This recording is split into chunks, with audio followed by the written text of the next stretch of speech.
Fist flying, no bounds. Podcast kings, we pound for pound. UFC thrills, stills nights get loud. Big EQB, that's how we get down.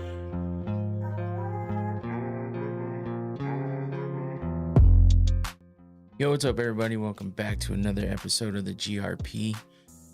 Sunday afternoon, evening, fucking evening. That's what it is. I don't even know what time of the day it is. I'm fucking lost. It's been a weird day because, you know, last night was UFC 316. We did the Watch Party podcast, and yeah, I mean, it was a fun time, but it's just like moved into today. Today I prepped for this stuff, and it was just like nonstop. But it's okay. It kept me busy. But the day just flew by. The day flew by. So next thing I know, I'm gonna have to go to bed and wake up and go to fucking work. Man, that sucks. But I guess I'm happy to have a job. So that I don't know why I got into that right now. It just felt like the day went by so fast. And yeah, now we're here. Ready to talk a little bit about what happened last night at UFC 316. You know, it was one of those events where you weren't really sure what you were going to get, considering what's been happening recently, and I feel like it turned out pretty good. The prelims were pretty fun. You know, we had some interesting matchups in the main card, and the outcomes were interesting as well. So I guess there's not a whole lot more to say about it other than that, and to get down to it. But I did. I'm experimenting a little bit because I did take a little bit of time today. It took me a little longer to prep because I decided to maybe just try to change things up a little bit, and I feel like it's a work in progress. It's not done, so it's gonna look a little different when I get to showing the visuals and stuff. But I'm just trying things out, seeing what works, and I just wanted to change it up a little bit. And hopefully by Thursday's show, I'll have come up with a couple things and maybe make it a little better, or I just go back to the previous format, because who knows. I'm in the mood to change things up. So I started doing it, and it might have been a bad idea to do that today, but I did it anyway. So fuck it. Yeah, a little bit of I'm surprised I got this studio back in order here, because it was kind of a mess. We got a little crazy last night. With 4 people in here, it's definitely a different vibe. Not in a bad way, just yeah, it's packed in here, and we got I think we got a little out of hand here and there. But it's okay. We had a good time, and that's all there is to it. We had a good time watching the fights. The fights were worth watching. That's the biggest thing. And so we had a good time. We had some viewers and some people in the chat that were talking it up and interacting with us, and that was fun too. So, and then of course the natural shit talking. I hope everybody understands that we're all friends in this room. So all the shit talking we do is what we do on a normal basis. So we're all friends here. So hopefully nobody's like, oh my God, he's such an asshole. And it's like, well, this is what we do normally when we hang out anyway. So sometimes maybe we have a different kind of way of humoring each other, but it works and we have a good time. So hopefully nobody felt bad about it. I didn't. We had a good time. Clark is fun to mess around with that way, and we give each other shit back and forth, so it's fair. It's fair. Maybe I do it a little more, but it's okay. But in the end, we had a good time. So now we're going to talk about what happened at the event last night. But before we get there, I'm hoping not to take myself out like I did last night while I tell you about my sponsor, Noctane smelling salts. Last night I got a little crazy with it, and yeah, I probably didn't have to do it at all again last night, but I did anyway, because that's what we do. So now I'm going to get started again and take a quick little whiff, wake myself up, and get going with this podcast. Ooh. Yeah, that was a good one, but not as crazy as last night. This is the most potent bottle they have, so you got to be careful with it. And sometimes I forget, because a lot of times I'm sitting here trying to be way too careful, and I'm like trying to get the whiff and get it to work, and then you really don't have to try hard. It's just a matter of surroundings and what you do with it. But either way, it's a damn good product. I love it. I use it all the time, especially to be awake and alert for the podcasts. And and just to get things started off right. So appreciate the sponsorship, Noctane Smelling Salts. If you go to their website, follow that QR code, or there's a link in the description below. And if you go all the way down on their homepage, you'll see my logo for Going Rounds podcast. It says proudly sponsoring the Going Rounds podcast. So you can go check that out just to take a look at that if you want. But otherwise, go get yourself a bottle. It's good stuff. They have 3 different potencies. You can read all about it on the website. So go take a look, and I promise you'll enjoy it. So thanks again for the sponsorship, Noctane. Appreciate that. All right, let's get into this recap real quick while everything's still fresh in the brain. That's the good thing about doing this on a Sunday is, I mean, I tend to forget a lot of things a lot of times. I think I have way too many things going through my head. So, you know, the hard drive gets a little slow. The RAM's not working. Whatever other kind of computer, I don't know what I'm trying to say. I don't even know. You know what I'm saying, though. Things just start to slow down a little bit because I have too much information coming through. So, but I do my best. And yeah, it's nice to, you know, be able to think about the fact that I watched them last night. A lot of times I watch them again during the day, the next day. And I didn't fully watch all of them again today, but I did go back and watch some highlights. Just to go over stuff again and refresh my memory. There's so many fights that happened throughout the night too, you know, on this card. It wasn't a 9-fight card like the previous fight night. This was actually a full card. So there was a lot of fights, and they started at 3 p.m. Arizona time, and we were going until what, 10? So it's like 7 hours. It's a long time. We didn't do the watch party for that whole time. We only do the watch party for the main card because the watch party for the whole thing is crazy. If I was getting paid to do it, I would definitely do it, but I'm not. So yeah. Anyway, let's get into the recap and let's get started with this. Uh-oh. I'm already messing things up, but it's only for me. Only I see it. Anyway, so here we go. UFC 316, you know, it was a fun card. Like I said, we had a good time watching it on the watch party, and I feel like it delivered. I feel like it was worth the money. 2 title fights at the top is always fun. And when it comes down to the titles that are on the line, it's the men's and women's bantamweight divisions at the same time, which is not something you get a lot of times. So I feel like it was a good card, and a lot of decent prelims as well, especially early on.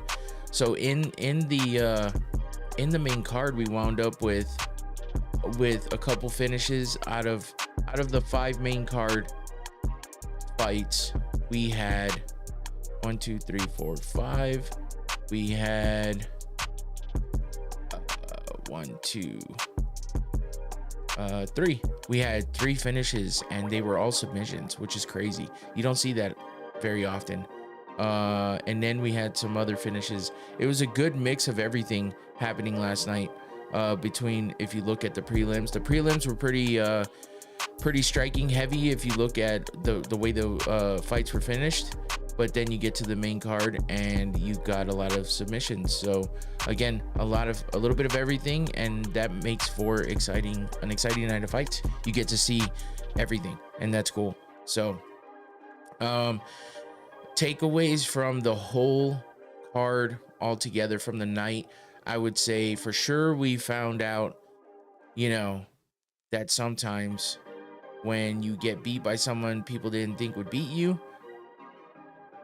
it's tough to come back and try to avenge that loss. And regardless of the amount of dedication you put towards fighting, this game is so different and crazy that you just don't know what's gonna happen. You just don't know how someone is gonna get defeated at some point.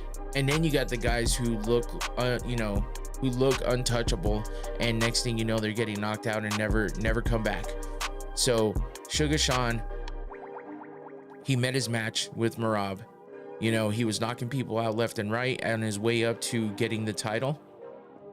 He gets the title from Merab's friend and teammate and, you know, training partner. And then Merab comes up and finally gets his shot, and he takes it from Sean. So, you know, it's a crazy tale of things that went down that you just didn't expect. And I think a lot of people expected Sugar to win against Aljamain, because Eljo just always showed weaknesses here and there and holes in his game. And Sugar at the time was where Merab is right now. He looked untouchable. He looked like there's no way anybody was going to beat him. So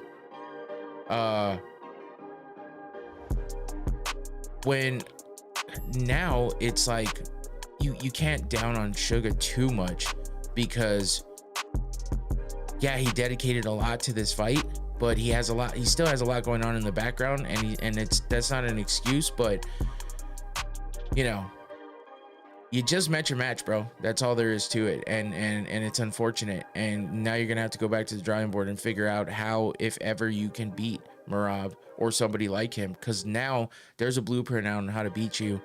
And with your morale down, if they give you another matchup like that, Sugar's going to be in trouble. So hopefully he's able to pull it together and decide what needs to happen and make it happen. Because I mean, I don't know how much wrestling and grappling he did throughout this camp. You'll never really know, because they can say one thing and really have done something else. But in the end, I mean, we found out kind of what it was about, right? So, and then with the women, Juliana Pena, she's had such a back and forth time in her career, and Kayla Harrison's just that monster right now. And I didn't doubt it.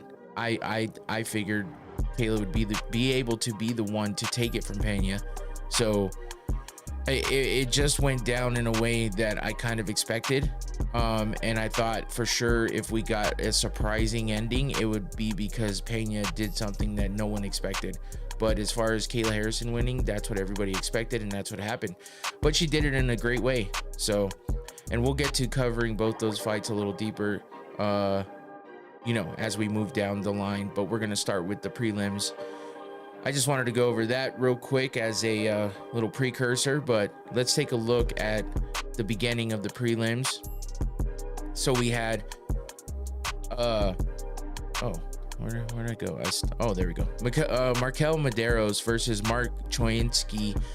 Choyinski came in on short notice. I guess he only had like a 1 week notice or something like that on this. And I mean, that's pretty tough when it comes down to it, especially making your debut in the UFC. He was previously undefeated. He was 8-0, and now he's 8-1. So Medeiros, you know, took out a guy who seems to be well known. If you know, you know, the other organizations and stuff. I hadn't really heard much of him, but I don't follow absolutely everything.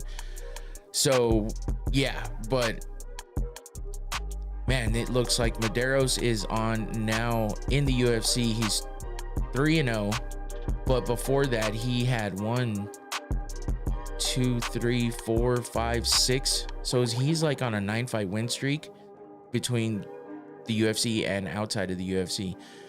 But I mean, this wasn't like a crazy fight, but it was a pretty interesting fight. It went down in a way where, you know, it kept your attention for the most part. Unanimous decision win for Markel Medeiros, and he threw quite a few more strikes. Choyinski got a couple takedowns as opposed to Medeiros, who didn't get any. But Medeiros led in the knockdown, significant strikes, total strikes. So, you know, he got the unanimous decision win there. Those 2 takedowns for Choyinski didn't prove to be much. So in the end, Markel Medeiros gets the win to start off the prelims for UFC 316. Next up, we had Killen Cell Killed versus Yanal Ashmuz. And again, just another fight that was interesting enough to keep your attention throughout it. I mean, it went to a unanimous decision. Cell Killed gets the win by unanimous decision. And I mean, the total, you know, The biggest thing is Selkill got 8 takedowns in this fight. That's insane. He got more significant strikes. But I mean, you really just had to watch this fight to really know what went down. No one thing's gonna tell you. In order to have seen what happened, it wasn't anything crazy at all, really. It was just an interesting fight to watch. And you just come out of it thinking, okay, that's just another good fight, on another tick on the fucking board. And there's the prelims. You know, it wasn't that I was particularly hyped about either one of these fights. I was just like, hell yeah, that's what I like to see. A lot of action. Everything keeps moving, and that's it. You know, I mean, we got unanimous decisions in both these fights, but they were fun to watch, and they had a little bit of everything, and we were able to, it was able to keep our attention, and that's the biggest thing. So with those 2 fights under the belt, we then get to our third prelim fight, which was Jusang Yu versus Jeka Serig. Oh man, I forgot how to say it already. I had it last night. I was saying it yesterday, and I was like, "That's how you say his damn name." And that's because, you know, I heard the commentary saying it, and I was just like, man, I don't even know. I don't know how to say it, and I still don't know how to say it. And I'm usually pretty good at figuring those things out.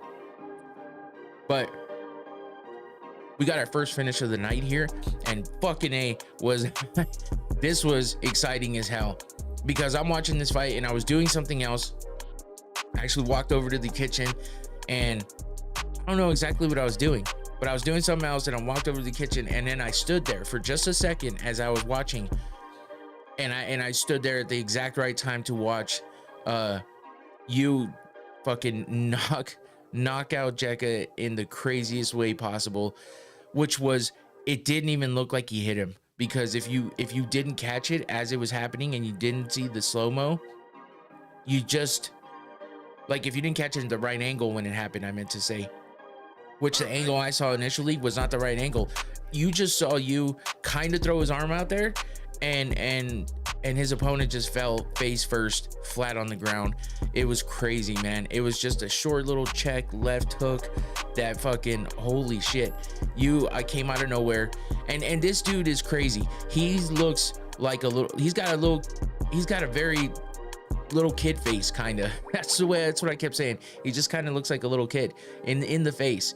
And I mean, he's like 31 years old or some shit like that. I don't even remember, but he has a very young looking face, and it's crazy. And he stays even keeled. Like, you saw him smiling and stuff, but for the most part, he doesn't get too overhyped. Even when he won like that, it was like, what the hell? He said later that he did feel bad because of the way that the knockout went down, because Jeka just went face first, flat on the canvas. You can see that in that top right picture where he's face first, just flat on the ground, and that's how he fell. And there was no cushion. And you actually came over and landed one more strike on the ground while he was face first. And I'm sure that's just, you know, that's just your normal reaction, you know, because the ref hasn't stopped you yet. So you kind of, either you turn around and go, hey, what the hell, and you take the chance of the guy getting up, or you just go over and you know, you follow it up with 1 or 2 punches. And that's what happened. And that's just you know, that's just what they're used to doing. But yeah, you can see the 2 different angles in those first 2 pictures of the shot that he took. Oh, I'm sorry, no, because the middle one is the left that he hit him with. The top one is a big right hand from right beforehand, I think. So anyway, but yeah, that was an exciting way. I cannot believe that I didn't miss it, because I looked up at the exact right time and caught that, and I was so hyped. I was like, holy shit. And I scared my wife even, because she's like, what the fuck just happened? She wasn't looking at the TV, she was looking down. So this was fucking fun, man. And he's talking about because I guess he's from Korean Zombies like camp or something, and he's just talking about wanting to come and get a UFC title for the Korean Zombie, which is badass. And yeah, so that was a hell of a way to get the, you know, to really get some energy pumped into these prelims. So then we move on to the women's flyweight division, and we had Wong Kong or Wang Kong. I don't know. They were saying Wong Kong. So I'm always trying to listen to see how their names are being said, because I don't want to, it just sucks to say them wrong. But especially, international fighters. But so I try to say it correctly, but it's tough. So I think it's Wang Kong, but she got the win over Ariane De Silva, or Ariane Lipski. She's going back and forth with her name now. They have it listed on UFC as Lipski in one spot and De Silva in the other. Who knows? That's the least of my worries. Anyway, so she missed weight by like 6 pounds or some shit like that, because apparently she had, I was confused about this, because apparently she had or has, I assume she had, and then had surgery on her pituitary gland, and she had like a tumor on it. So apparently that's what made it difficult for her to miss weight. But my understanding of that is, if that's the case, you probably shouldn't be fighting, I would think. But I could be wrong. I don't know. I need to look into that one a little more, because that was a little bit weird. And I mean, as you can see in that top right picture, she's getting smashed in the head. So things did not go well for her in this fight. It was a unanimous decision win for Wang Kong. But if you look at the strikes, 65 total strikes for Lipski, 147 for Kong. That's insane. One knockdown for Kong, and she had 143 of those 147 strikes were significant. Those are some crazy ass numbers.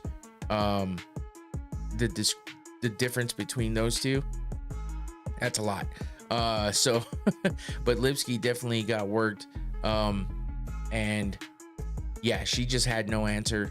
Her legs got chopped down like crazy. That's what that first picture is her getting the leg kicks, the calf kicks. Kong definitely took advantage of that and chopped down those legs just enough to basically, put a hurting on Lipski and make her vulnerable in other ways, because you don't have a good base, and you're definitely gonna give up a lot of things in the process of trying to find your way into land strikes of your own, or takedowns, whatever you're trying to do. And those leg kicks are killer, and you can see some of the marks on Lipski's legs and on her upper thigh, and you can see the calf kick being landed right there in that picture. So big win for Kong. Didn't look good for Lipski. So hopefully she gets all of those issues sorted out, and she comes back better than she was. It's just, man, that's such a crazy thing to have going on top of yeah. So this fight was supposed to be at 125, and it took place, it says 132. So she definitely missed by quite a few pounds. And yeah, now she's 6-8. That's her third loss in a row, which is crazy.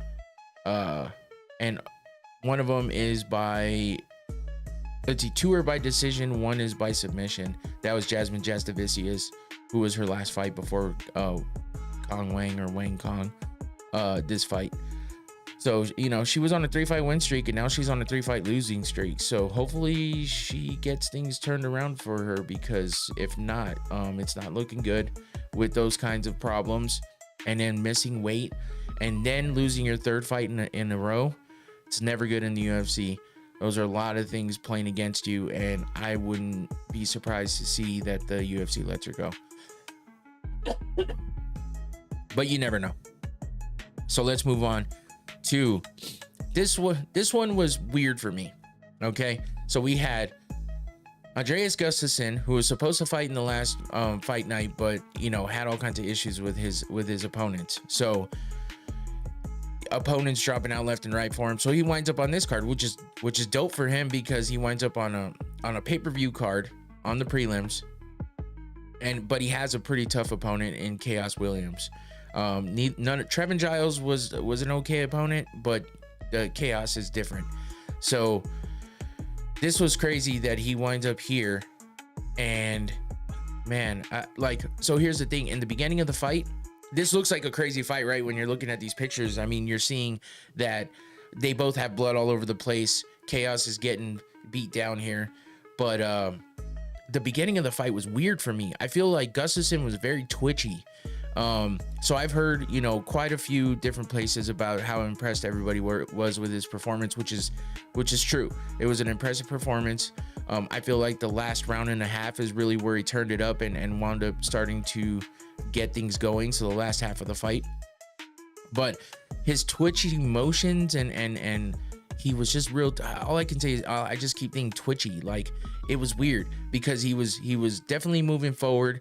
It looked a little bit sloppy at first, like he was winging punches, but then I guess he settled down and he got his bearings, and then it got a little better. So and that's when he started to really put the beating on Williams, and that's when he bloodied him up and started getting, you know, the upper hand and making it, and, you know, running away with the fight, really. So I mean, Chaos Williams did his thing, you know. I mean, there wasn't much, he didn't have much of an answer for it as soon as Gustafsson turned it up. So nothing of note. I mean, it says that Gustafsson got 8 takedowns. That seems to be the number right now, which is crazy. No knockdowns either way, which is surprising considering the amount of blood and the damage you see here. But Chaos Williams is definitely a tough guy. So yeah, we had Andreas Gustafsson getting his win in his UFC debut. That was an impressive win with that kind of opponent for your UFC debut. I mean, I got to give him props for that. I didn't like his twitchy motions at first. It was actually kind of irritating for me. But when he settled down and he actually, you know, got going and did what he did, I feel like it turned out well for him. Obviously he got the win, but I mean, in the overall perspective, and we'll see what kind of opponent he gets next, because he's definitely looks like he has the style to do some damage in the future. And if he gets the right opponents, you know, they'll build him up nicely. So UFC still around. Wow, crazy. Yeah, I mean, they're still the biggest organization in MMA, so they're definitely still around. That's James Y in the chat was asking if the UFC was still around. Yeah, so moving on to the next fight, we had Waldo Cortez Acosta versus Sergey Spivak.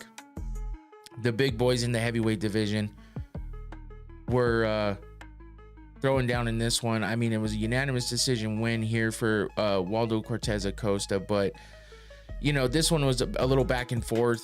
I feel like anything could have changed the dynamic of this fight.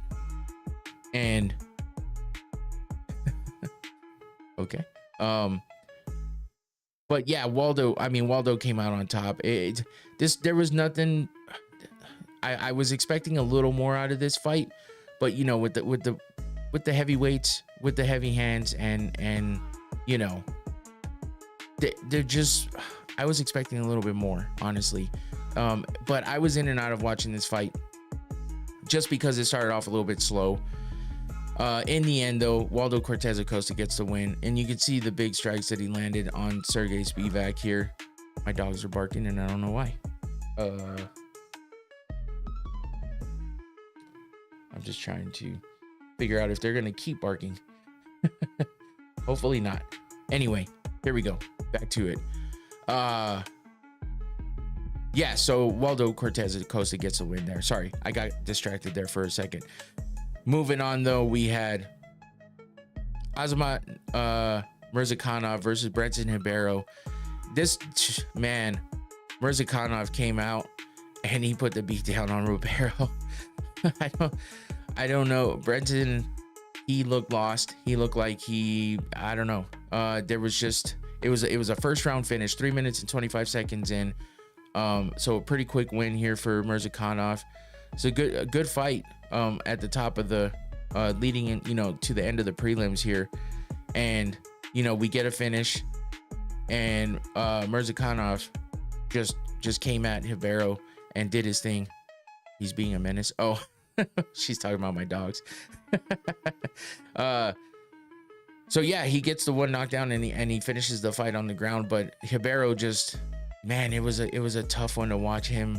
I was expecting a little more out of him, but I mean, in the end, he just dropped. He was on a 2-fight win streak, so I was thinking for sure this would be a better fight. But Mirzakhanov came out and did his thing quickly, got it done fast. And I mean, to see the TKO, I was cool with it, and it was a good way to move into the next fight, which was a very exciting fight, and that was Bruno Silva versus Joshua Van. Man, Joshua Van just looked good in this fight. Holy shit. It started in a way, you know, they were kind of feeling each other out, going back and forth or whatever, you know, just circling and all that. But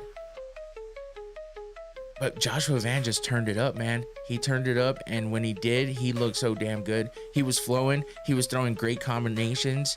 He was just looking good out there, looking comfortable, sitting down and really just finding the openings and moving in a way that Bruno Silva just didn't really have any answers for. I mean, Silva's still got his in here and there, but Van just looked impressive, man, and it was a great win for him. He came out and, I mean, he got the win in the 3rd round, so it did go to the 3rd round, almost the entire way through the 3rd round. But yeah, Van turned it up in the end, and he came out and called out Brandon Moreno, which, I mean, that's a hell of a step up in competition. Bruno Silva was a good step up for him as well. But I mean, going from Bruno Silva to Brandon Moreno, that's a big jump. But I feel like it's probably a good one for Joshua Van too, because if he can get through Brandon Moreno, that would be a good advancement for him. So I definitely think if he can get that fight, that would be a damn good one. You see the way Joshua Van put his strikes together, landed those combinations, the footwork, the in and out. I mean, everything he did was impressive. It looked good, and I bet it felt good for him. So you can see a lot of the strikes that he landed up here, and the final combination. I didn't have the ending sequence up here. I couldn't really find any pictures of it, which was sad. Only video, and you know, I can't put the video up, but the ending sequence was dope. The combination he put together, he was fast with it, and then he knocked down Silva and just jumped on him against the cage and finished him off. It was a fun fight and a fun way to end the prelims to move into the main card. So that was a hell of a featured prelim bout, and that was a good matchup there for Joshua Van, beating Bruno Silva by TKO in the flyweight division. And that brings us into the main card, starting with Mr. Big Mouth himself, Kevin Holland versus Vicente Luque. And you know, both of these guys, Kevin Holland's already out here talking about how he only wants to fight. He's calling out what he says is the worst guy in the division, which is Colby Covington. He's saying he wants to fight easy fights. He just wants to stack up the fights and make money. And he's not worried about the belt. He's worried about beating the scrubs of the division, basically. And Colby Covington's the one he called out. And I love that shit because I don't like Colby Covington. So if Kevin Holland can call him out and get that fight and make him look like a fool, I would love it. But Kevin Holland has holes in his game too. We've seen it. When he gets frustrated, it happens early and he doesn't recover. And we see him, you know, being kind of desperate or just completely giving in. And he doesn't look good when he's in that position. But when he's in the position that he was in here with Luque, where he's landing things, he's getting things to work for him, whether it be the takedown, whether it be the good position on the ground, or it be landing some good strikes. And Vicente Luque just he just didn't he couldn't capitalize on anything, and he got very few strikes off. Kevin Holland just came at him and did what he wanted to do and played his game, and Vicente Luque led him. So that's the kind of things that lose you a fight, you know. Kevin Holland had one submission attempt, or obviously because he got a submission for the win, but I thought I was actually thinking the takedowns is what I was thinking. It's right above. He did get a takedown, and then he had more significant strikes. Of course, because you know sometimes you get these guys that wind up getting the submissions and there's not a whole lot of striking involved with it. They just wind up on the ground, they get a takedown, they get the submission, wrap it up, and get the win. But Holland threw some good strikes in there, landed, was able to, you know, put the pressure on Luque, and then wind up getting him on the ground, where Kevin Holland is very good on the ground when he gets people in a position that he likes. So again, he has to be in a good way. Otherwise he gets frustrated and he doesn't overcome the adversity. He gives into it. That's the way I see it for Kevin Holland.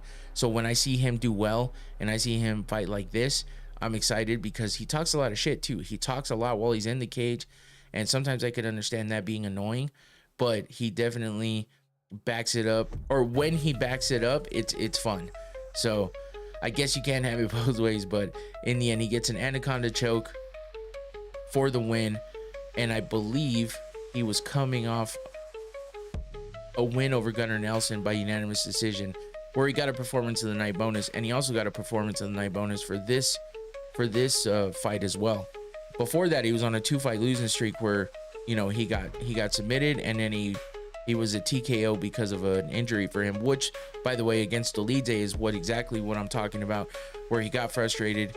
It says rib injury. He got hit in the rib. I don't know how injured he actually was, because that was in October of 2024, and then he came back and fought a few months later in January of 2025. You know, rib injuries take quite a while to recover because you can't really do much for it. So what kind of injury really was that? Maybe he was still getting over it, and that's why he lost to RDR.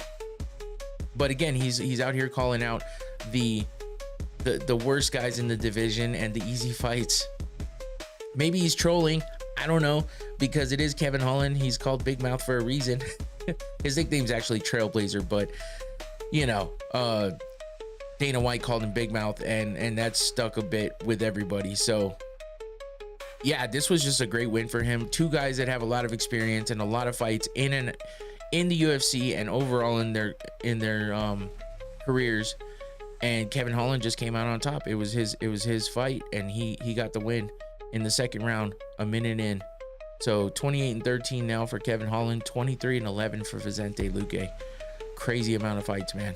So now let's move on to the other fight that there's a lot to say when it comes to this one. And that's because this was it was a highly anticipated fight for the simple fact that Patchy Mix was making his UFC debut after, you know, being a Bellator champion, multiple time Bellator champion, and he was 20-1 coming into the UFC. Okay, the PFL couldn't get him any fight. Didn't know what to do with him. He didn't even jump off in the PFL. But PFL took over Bellator. He never got a fight. Now he's in the UFC, and everyone was excited, thinking this is gonna be great. If you didn't know, you would be like, oh, this has to be a good fight because everyone's talking about it. But the thing is I mean, what was it? Was it a difference in the organizations, the walkouts, the preparation? Did he get into the cage and get the UFC jitters? That shit happens. You know, the nerves strike, the lights are brighter, the crowds are crazier. The opponent is tougher. So what happened here with Patchy Mix? Because he looked horrible. But I will, and that's not okay. Before I go too deep, let me take a sip. I'm not taking anything away from Bautista at all, because what started all of it was Bautista popped Patchy in the nose like early on, and Patchy wouldn't leave his nose alone. He like scrunching his face up. So maybe he fucked his nose up right away. But for a guy like Patchy Mix, who's a multiple time champion in another organization, which was considered the number 2 organization in MMA for a long time, for him to be a champ there, to be as young as he is, and to come in with the heat and intensity that he came in with, talking about how he was looking through Batista, that basically he's already looking at the fucking title fight. He said whoever wins the title tonight, because he's in the bantamweight division as well, he said whoever wins the title tonight better be ready for me, because I'm running through my opponent and I'm gonna run through whoever else they put in front of me, and I'm gonna be there fast. But that didn't happen. It didn't happen. He couldn't even get out of the first round without looking incredibly bad. He got his nose busted up right away, and it was over for him. Again, fell to the adversity and gave into it, and it was done. He couldn't overcome it. He didn't turn things around. He didn't look good at all. You would have thought that this guy was making his UFC debut and didn't have a lot of fights in his background, and just choked in his first attempt at the UFC. So I hate to say that, because this is all I've ever heard, all I've ever known of Patchy Mix, is that he's a great fighter, he's a champ for a reason, all this other shit. But Bautista came out and made him look bad, made him look real bad. He didn't finish him, but he put a lot of pressure on him, he landed a lot of strikes, and he fucking got the win. That's really all there is to it. So that's a big win for Mario Bautista. People were pissed at him for beating Jose Aldo, even though he beat him. I mean, that's all there is to it. But that fight was so close that a lot of people thought that Jose Aldo got, robbed on that one or whatever. So, Bautista didn't get any takedowns. He didn't get any fucking knockdowns. But he got the better of the striking, and he put the pressure, and he didn't let Patchy get anything off, really. So he just made him look bad, and that sucks for Patchy Mix, because he was talking so much shit, and when you talk that much shit and you come out and choke like that, no one's gonna leave that alone for a while. You're gonna have to come out and have like a 5-second knockout if anybody's gonna, and they're still gonna say it's a fluke until you get your next big win. So now he's fighting an uphill battle after all the shit that he talked. And that's why when you come from a different organization, it's good to have the confidence so that you can, you can talk yourself up and have the confidence within yourself, though. Don't be all out there like that, because unless you're someone like Conor McGregor, who came in talking all that shit and proved it right away, it's tough. It's a tough road go down, and he's down that road, and it's an uphill battle from here. So good luck to Patchy Mix, man. The shit that he was talking, I was kind of off put by it, because I was like, man, this dude is talking so much, he better go out there and get a fucking knockout, or get a big submission, because he is damn good at submissions. That's kind of his thing. So so an exciting fight that ends in a submission, love it. We'll take it all the time. I mean, he's got fucking 13 wins by submission. He's never been submitted, and he's still never been submitted, and he's still never lost. He's still never been finished in his career, and he's got 22 fights now. But coming in 20-1, you don't expect somebody to look like he did against an opponent like Bautista, who is a little bit above like mid-tier fighter.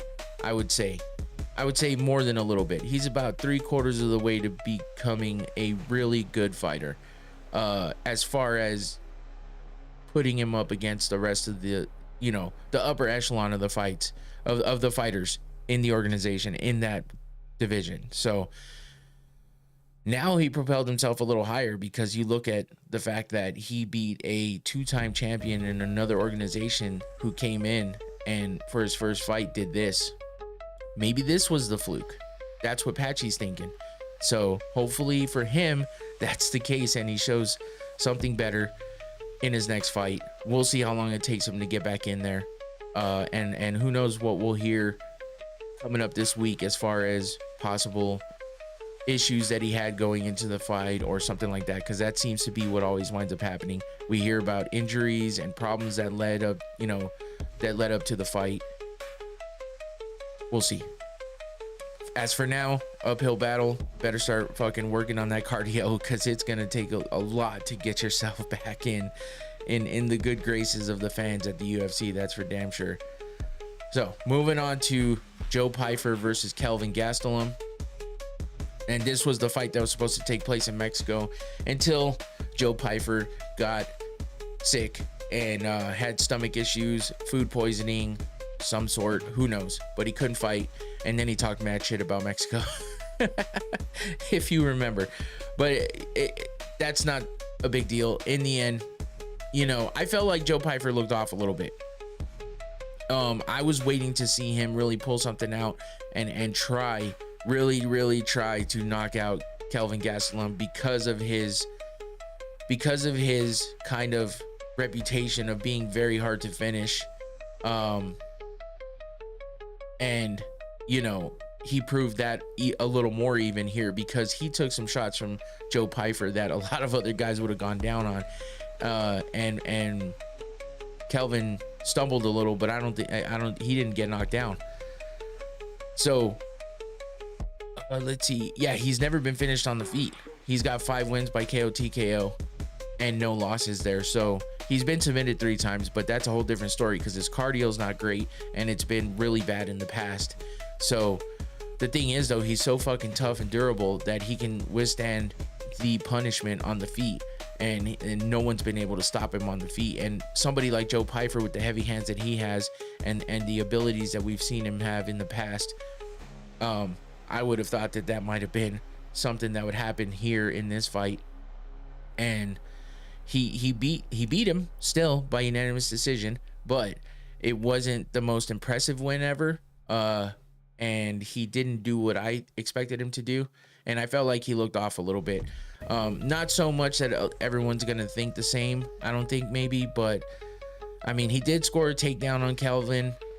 He, you know, the strike comparison wasn't crazy, but yeah, it's just it's weird. He landed big shots on him, as you can see in these pictures, and one of them stumbled Kelvin early on, which hit him behind the ear. So that one was actually, oh, he did get knocked down. Oh yeah, he got 2 knockdowns. That was hiding from me. Okay, so he did knock him down twice.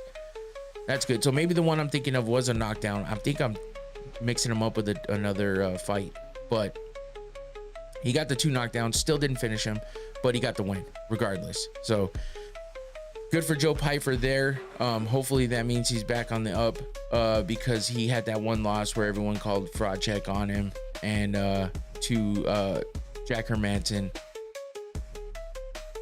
But I mean, he came back and beat Marc-Andre Barrios with that first round finish there, and now he got the unanimous decision over Kelvin. So good for Joe Pyfer.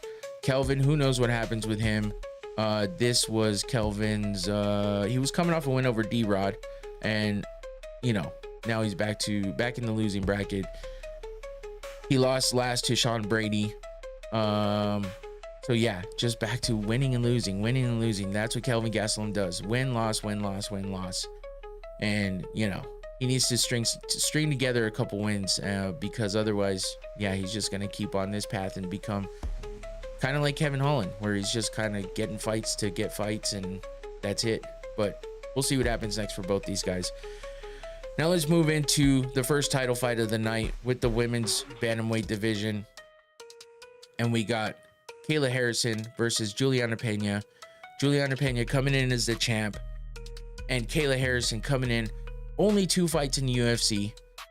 And, you know, one of them was an impressive win over Holly Holm with the submission win there, and I believe that one was fairly early, if I remember right.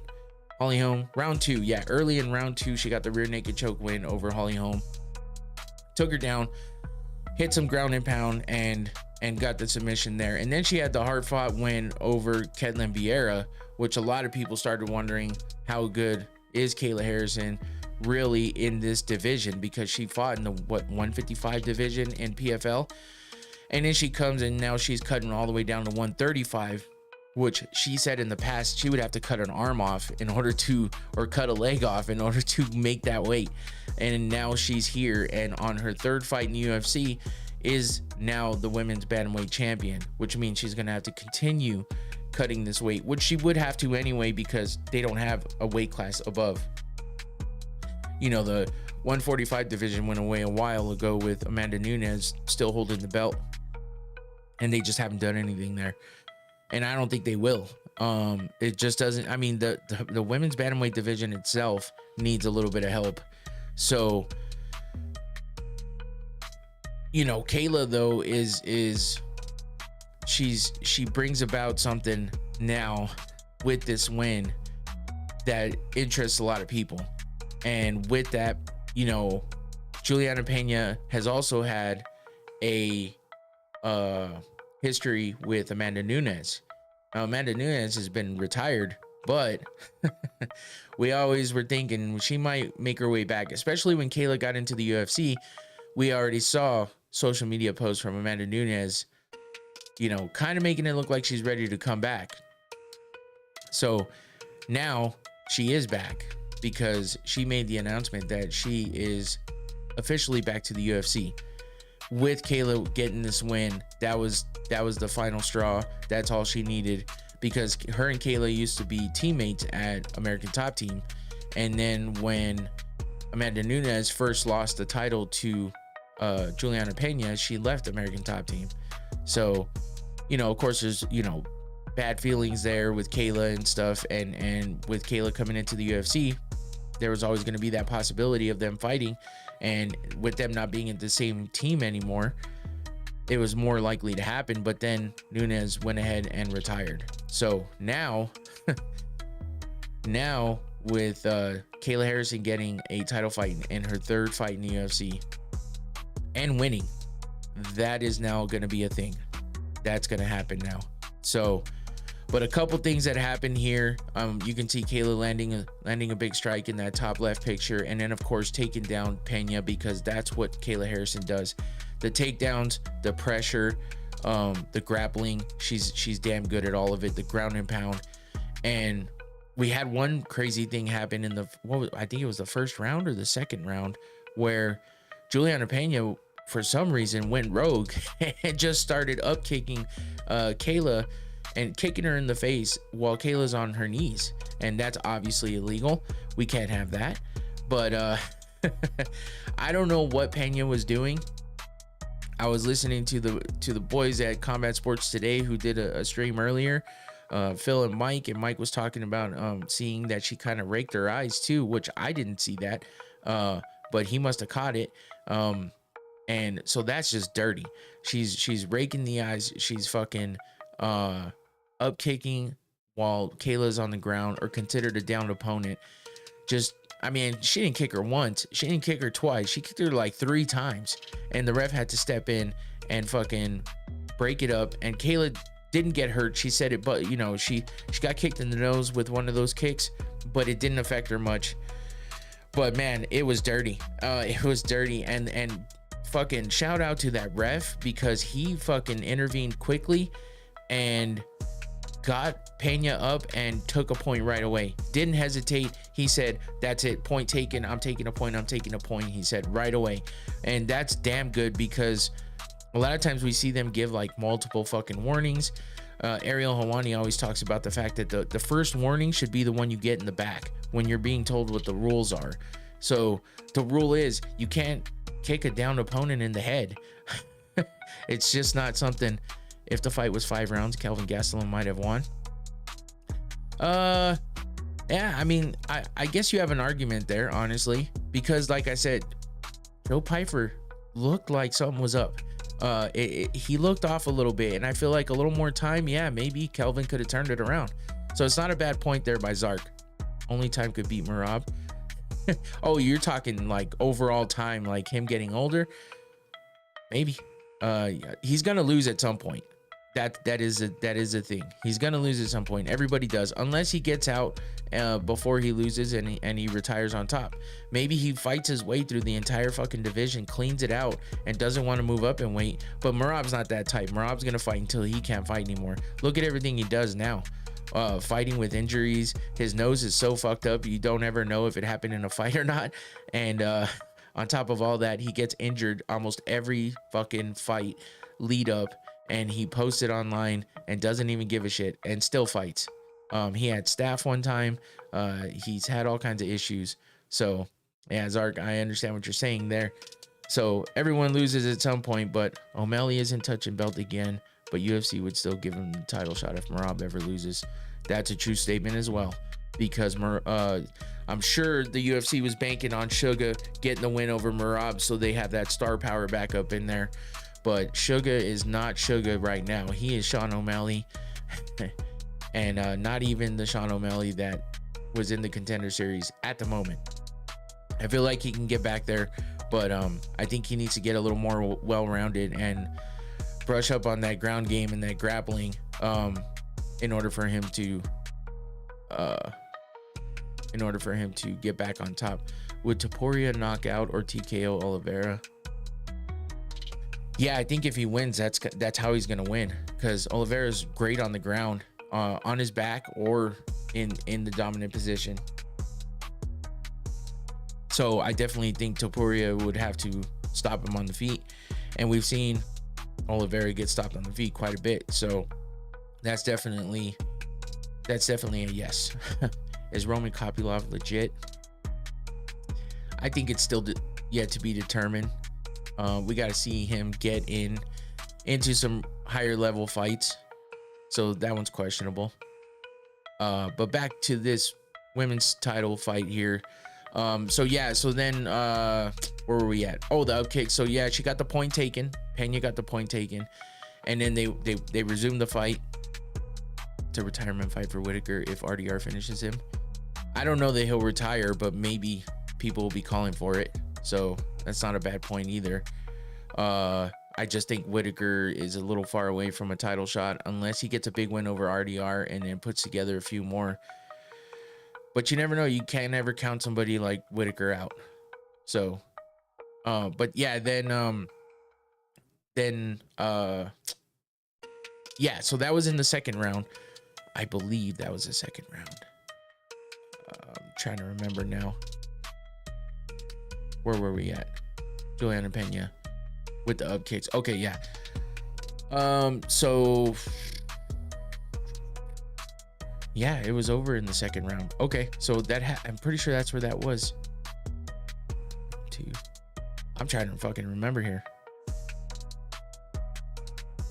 Anyway, let me get my thoughts back together. Okay, so in the end, what happened was Kayla Harrison gets the win by Kimura in the second round. So that was a hell of a way. It was, dude, they had 5 seconds left in the second round, and Kayla Harrison was on top, got the position. You know, she's fighting for a submission, and then she winds up catching Juliana with the Kimura at the very end of the round, and you know, she gets a submission. So that was a hell of a win for Kayla. Pena tapped very quick, but it was justified, because if you see how far back Kayla fucking tweaked that arm, it was quite a bit.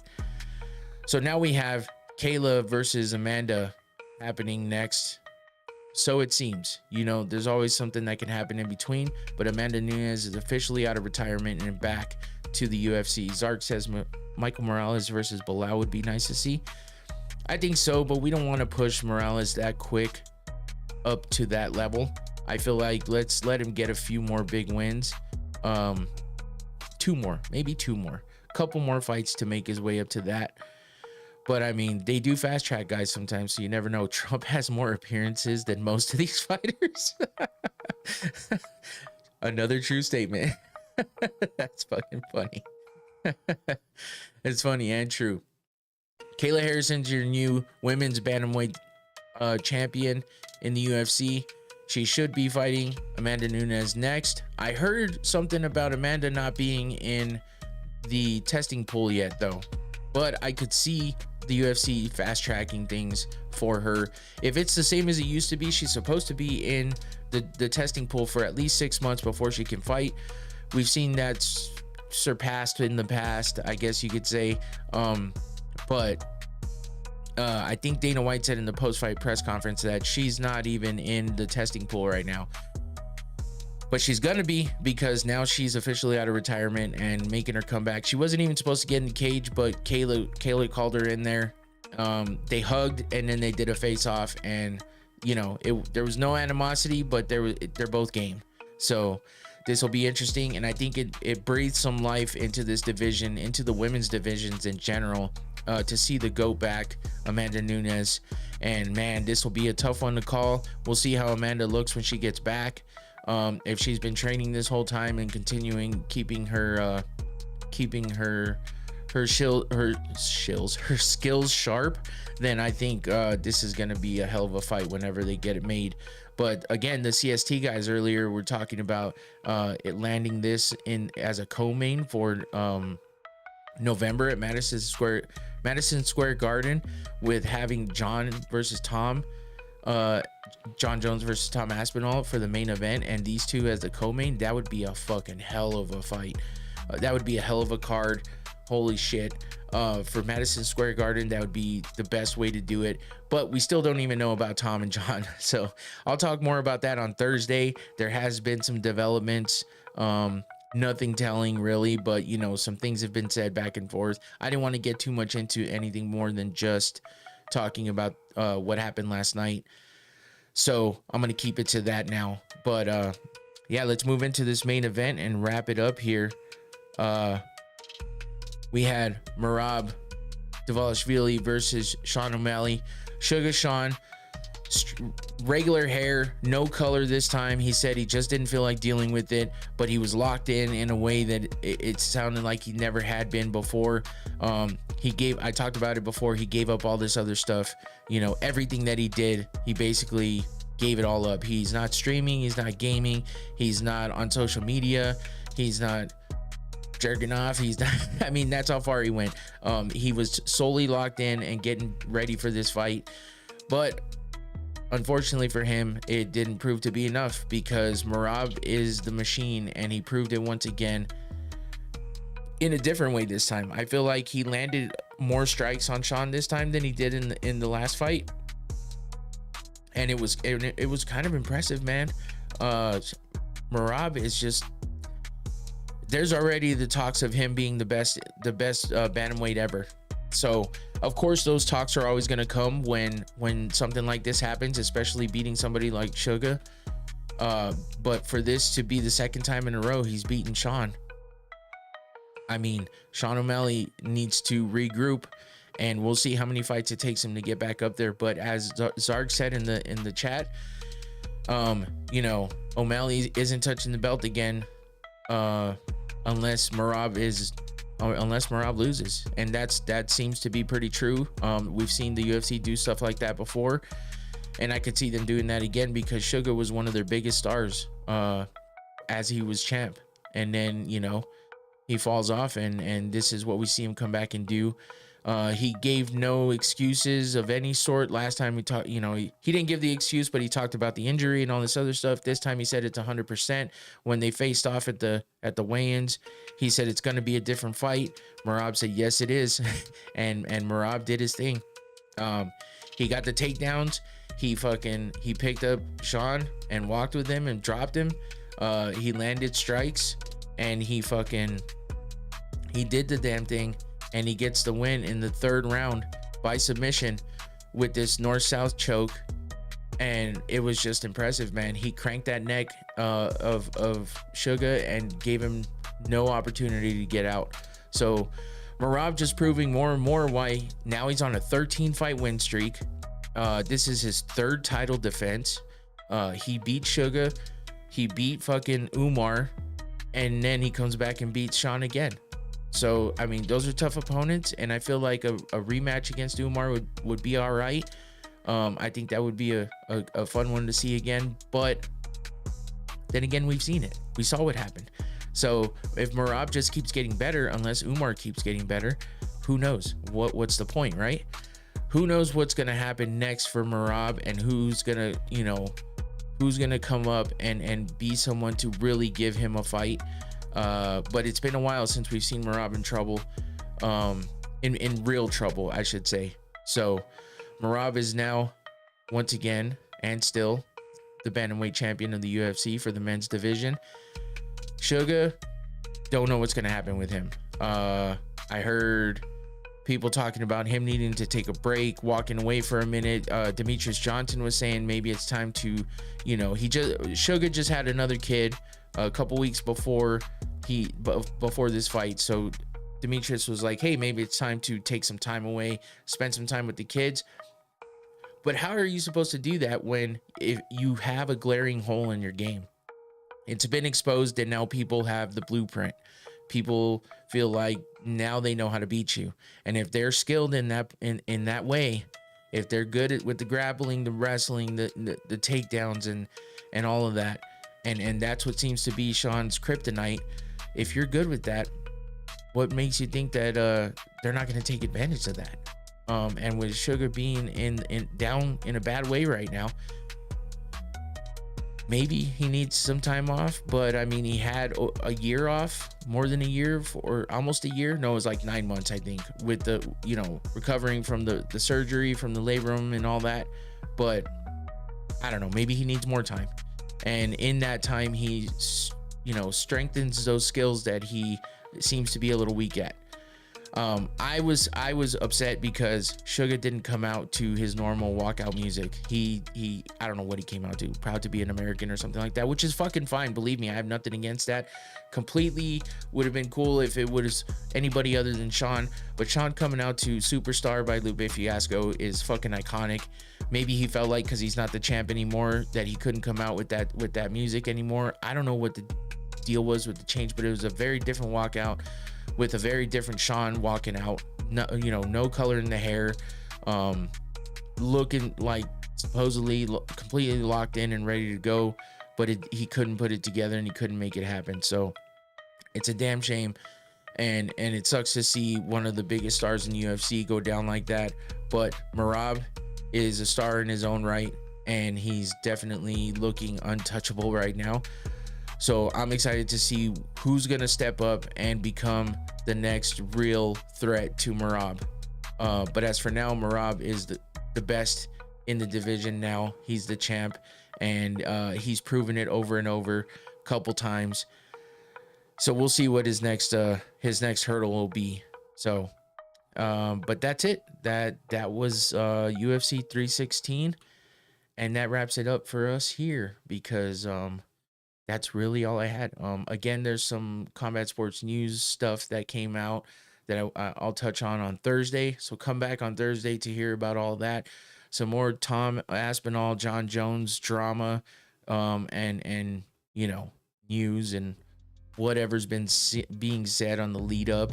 Hopefully we'll get more decisive talk about their fight, if it's going to happen or not. But some of the things that Dana White said in the press conference were a little telling. So we'll see what develops from that by the time Thursday gets here. So come back Thursday to hear about that. Some news with Nick Diaz, which was kind of strange. Some Ben Askren news that's kind of sad.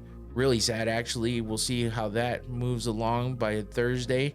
So if you want to hear about all those things and get updated on all these happenings in the MMA world, come back on Thursday, 7 p.m. right here, same channel, same time. And don't forget to like, subscribe, and hit that notification bell. Drop a comment, even if it's just a thumbs up, good job. Drop a comment in there, keep me going in the algorithm. That way, if I get the engagement and the interaction, it helps me grow. So help me out with that. I'd appreciate it. Until Thursday, that's it for me. I'm out of here. Take it easy. Have a good night. Peace.